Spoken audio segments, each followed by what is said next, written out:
ఎవరికీ అంతగా తెలియని వింత విశేషాలను రహస్యాలు అంటారు. అలాంటి అద్భుతాలు ఎన్నో సునీత జీవితం నిండా ఉన్నాయి. ఇవి చూస్తే మీ మతిపోవడం ఖాయం.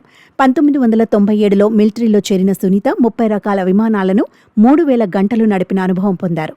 1998లో నాసా వ్యోమగామిగా ఎంపికయ్యారు. 2006 డిసెంబర్లో తొలిసారి అంతర్జాతీయ అంతరిక్ష కేంద్రానికి వెళ్లారు. అంతరిక్షంలో మారథాన్ చేసిన తొలి వ్యక్తిగా రికార్డు సృష్టించారు. అప్పట్లో 195 రోజుల పాటు అంతరిక్షంలో ఉన్నారు. 4 స్పేస్ వాక్లు చేశారు.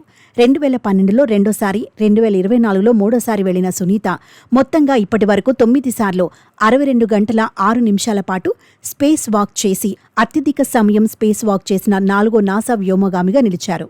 అమెరికా రక్షణ శాఖ అత్యున్నత పురస్కారం డిఫెన్స్ సుపీరియర్ సర్వీస్ మెడల్తో పాటు అనేక అవార్డులు పొందిన ఆమెకు భారత్ కూడా 2008లో పద్మభూషణ్తో సత్కరించింది.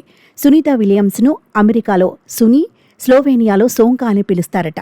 ఫెడరల్ మార్షల్ మైకేల్ విలియమ్స్ను సునీత వివాహం చేసుకున్నారు. టెక్సాస్లో ఉండే వీరిద్దరూ కెరియర్ ప్రారంభంలో హెలికాప్టర్లు నడిపేవారు. సునీత విలియమ్స్కు సునకాలంటే ఇష్టమట. ఆమెకు లాబ్రడార్ జాతికి చెందిన 2 సునకాలున్నాయి. భర్త మైకేల్ ప్రస్తుతం వాటి సంరక్షణ చూస్తున్నారు.